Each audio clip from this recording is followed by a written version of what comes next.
Hey everybody, welcome to the that's right, the ninth installment of the Workout Buddy Needed video moment, where your opinion matters. I know it's so weird to think that we're up to 9 and that it took me this long to get to it. Yes, I know it's been a month, maybe 2 months, somewhere between 1 and 2 months now, I think, since the last time I did one of these, and I'm so sorry that it took me so long to get here, but life's been kind of stressful lately. Everybody's been getting sick. I know people I've been working with have had bronchitis. I've had a sinus infection. I had a sinus infection, got better, and then got the sinus infection back. Not fun. My body's been kind of being evil to me lately. And then I had some, stomach issues, sickness issues that I had to deal with. But don't worry, I'm fine. I'm back on my feet. As far as I know, everything is getting back in order. And I had a couple of really great workouts where I can really feel my energy just come back to me. And I'm going with the flow, and I'm starting to eat right again. Everything's getting better. But that doesn't mean that I'm still not dealing with the other stresses that a person like me would go through. Or, person like you, person like everybody else. And if you've been reading the blog, you know that the topic right now is about saboteurs. I think that's how you pronounce it. Basically, anyone who's trying to sabotage your weight loss goals. Now, I'm sure you've read, if you've read this already, that, some of these people know what they're doing, and some of them don't. Because, some people just don't think before they speak, and if they've never had to lose weight before, or as much weight as somebody like me has to lose, then they don't know how tough it really is. So, you've just got to deal with it on your end too. Sometimes you can ignore these people, and sometimes they're close to you. They could be best friends, or they could be family members, or they could be coworkers. And it's not like you can just slap these people upside the head if you can't get them to go away and say, hey, stop being a jackass and just support me already. I mean, you could, but you could be causing big rifts in the family, or you could be ending a friendship that, other than, every once in a while, a bad compliment or a comment, it was a great friendship, or you could get fired if it's a coworker, so can't do those kind of things, no matter how much you want to. So today's topic for the video moment is techniques that I've been discovering or I've started that have really helped me to de-stress and to focus. Because, sometimes, if you're at work when these things happen, you can't even cry if you want to. Because I know, sometimes, I don't know about the guys out there watching, if there are any, all 20 of you people who watch, if any of you guys are guys. But, sometimes you can't just cry out at work, or cry at a family reunion, or maybe you don't feel vulnerable, or you don't want to let yourself be vulnerable enough to cry in front of your friends. So here are some techniques that I've been going through that I'd like to pass on to you.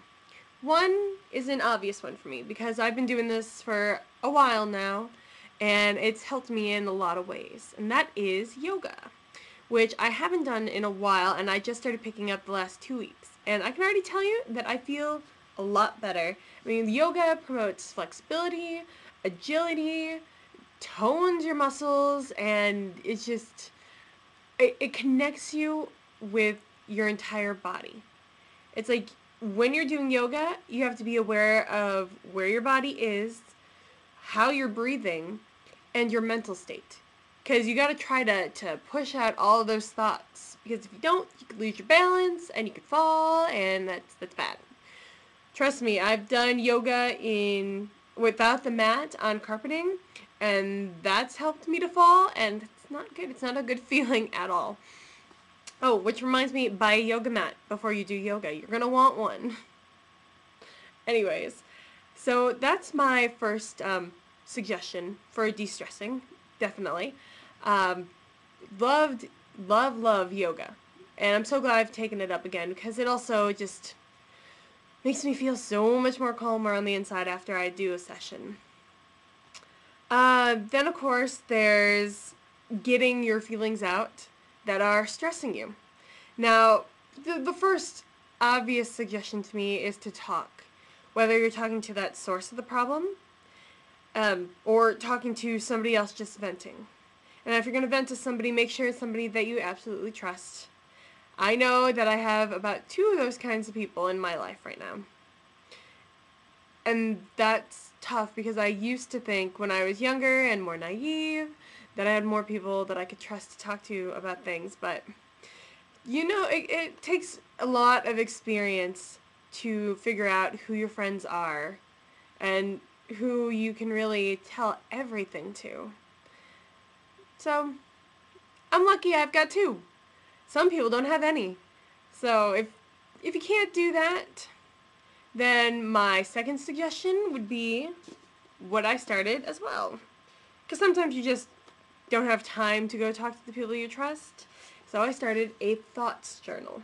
Now I know some of you guys are going to think this is all, dear diary, I'm a 14-year-old girl type thing. But no, keeping a thoughts journal is different. My journal here takes every thought that I thought that was destructive, everything bad that I thought, specifically about myself, mostly, like one thing I wrote was, don't be afraid to be seen. And this was because I didn't want to be seen by people. I felt it was kind of an ugly day for me. Whether or not I actually appear ugly, I don't know, but I felt it on the inside. And I know in my head that I shouldn't be thinking that, because beauty is not just the skin. It's not just the hair. I mean, yeah, that helps, of course, but beauty is on the inside. Because if you're a total bitch, it's going to come out on your face, and people are going to see it. Whether they see it right away or not, maybe not, but people will see it. So all you bitches out there, beware, because we see that. Ha! I've ran into a lot of those too. But beauty is on the inside. It starts on the inside. So I wrote, don't be afraid to be seen, because I should want to be seen. I mean, people should get to know me. I feel that I am a good person. This isn't me being conceited. This is just me wanting to help others. This is me wanting to be a part of other people's lives to make a difference. Whether I do or not, the time only tells, but this is what I want. And it's beautiful to want to help people, to want to be around others, to be seen by others. If you're not seen ever, then there's no chance of you making a difference. So I'm not going to let my fear stop me. And I wrote that in this book to make sure that I remember that if I ever read over these. And I've only got like one entry from one of the days, the first day I started this, but in one day I came up with 46 different thoughts. So I can tell you that was a really stressful day, but it helped, and I felt better after I got all this out. So there's that. But if you are going to actually talk to the source of your stress, make sure that you don't talk them down. Don't criticize them. Don't nag them. That's the word I'm looking for. Don't nag them. Be like, don't do that. You're not helping me at all. You gotta sit them down and be very specific. Like, I had a person in my life that was saying stuff about that I didn't need to do something that I felt I should have, and there was stuff on the news saying that I should be doing this and not that for my health. And I didn't think that the person that I was talking to knew everything that this person should know. I don't want to give specific names. It's just a thing. So I turned to the person specifically, grabbed her by the shoulders, and said, of course, you have an influence on me. Your words do influence me, so I need to personally hear you say whatever is best for me and not just your opinion, because I need to be influenced to do whatever I can to be healthy. And later on, that person told me that she appreciated hearing that from me. And things have been a little better between us ever since. Not perfect, It's going to take more than just one conversation to make things perfect, but things have been better. So there's that. If you're going to talk to the person, remember constructive, not deconstructive suggestions. And if they're being that way on purpose, then if you have a chance to bitch at them, feel free to do so. Because sometimes that's good for you on the inside too. I've had to do that before. Feels good. Sometimes you just need to let the anger out. If you put the anger inside and you leave it there, that's when you get sick. That is how you get sick.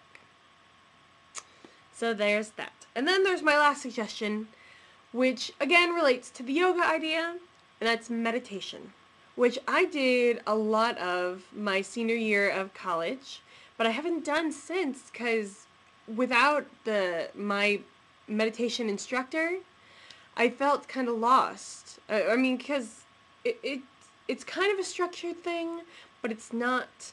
And I guess making the time for it without that motivation didn't help me a lot.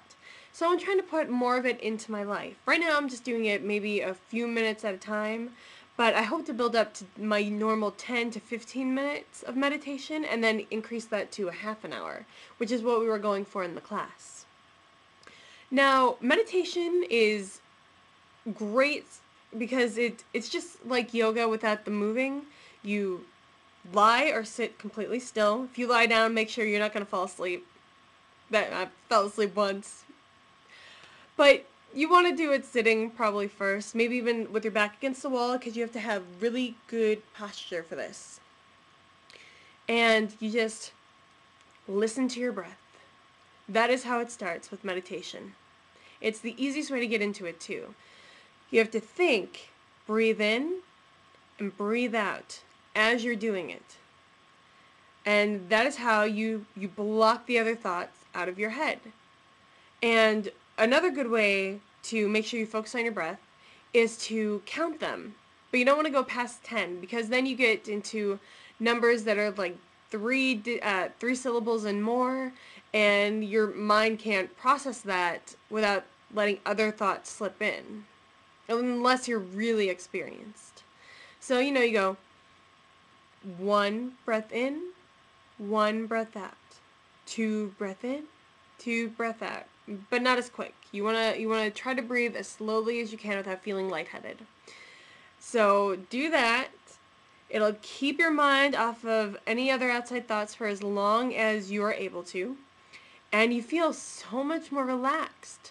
And sometimes meditating, if a thought does slip in, sometimes it's meant to, and it'll help you find the answers that you're looking for through that thought, or help you figure out what you're really feeling about something that's happened in your life. Which I've used that before for like dreams I've had and trying to figure out that. So that's it. That's yoga, talking, journaling, and meditation. So I hope that this has helped you. I hope that you guys keep reading, and I hope to talk to you guys again soon. So let's hope I keep this up. Talk to you later.